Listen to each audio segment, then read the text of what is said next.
This morning, coffee stockpiles have sunk to a 6-year low in the U.S. Yikes. And the cost of coffee could start creeping up if things don't get any better. The deficit is being blamed on the massive shipping container shortage that's made moving anything around the globe more difficult.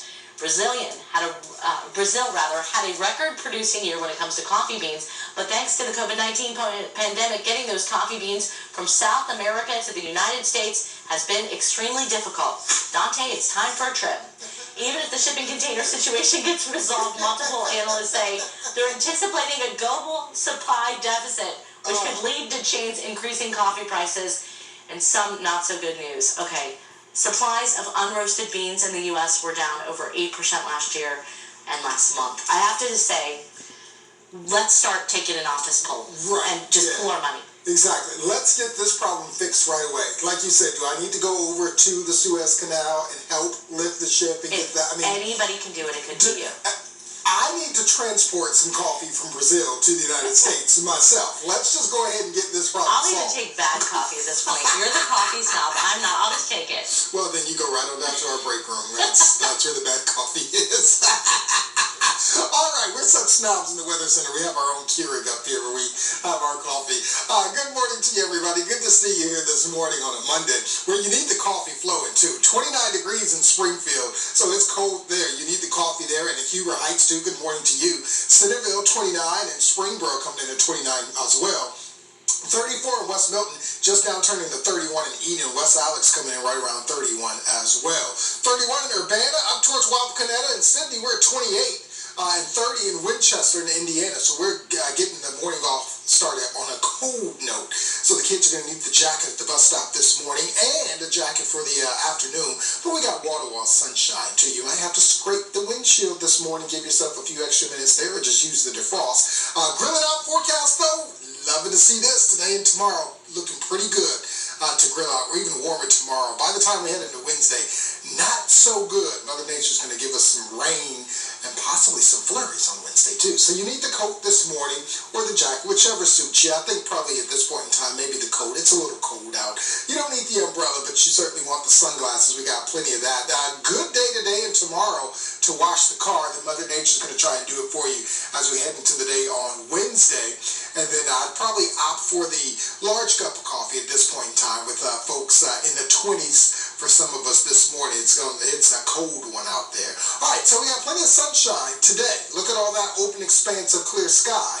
As we head in through the day tomorrow, the clouds are on the increase. Then tomorrow night, we get some rain, so it'll be a wet commute to work and school on Wednesday, last day of March. And then look at this. This system pulls out on Wednesday evening.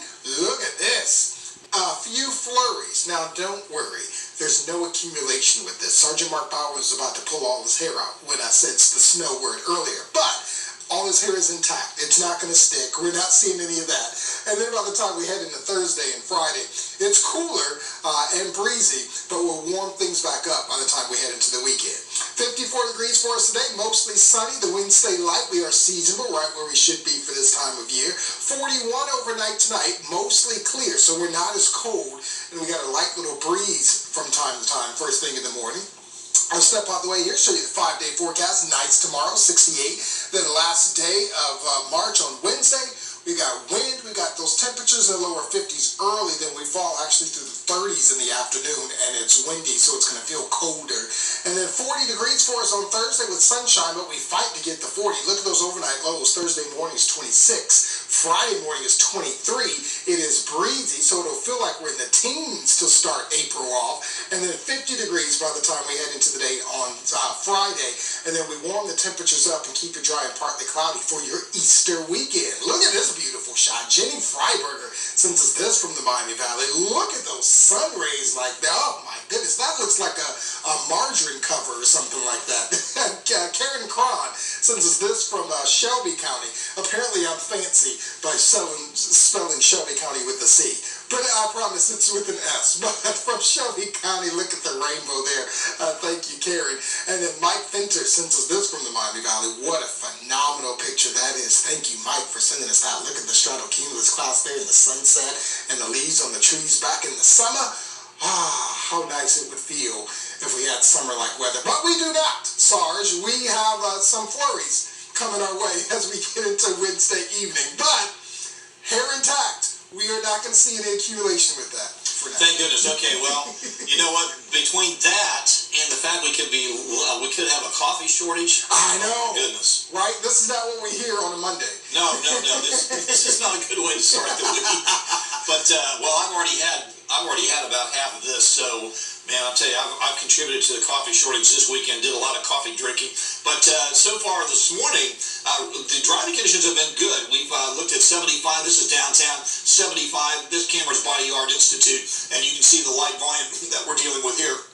We've had a chance to check out some area travel time. So far, everything that we've seen on the freeway is well within the normal range. I'm Sergeant Mark Fowler, WHIO Team Traffic. Sarge, thank you. It is 5:21 and 32 degrees. Miami Valley City is looking to add an outdoor drinking area. The meeting being held this week to get the public's input. Dayton's pop-up patio program is back for a second year. What people have to say about supporting local businesses during the pandemic. For every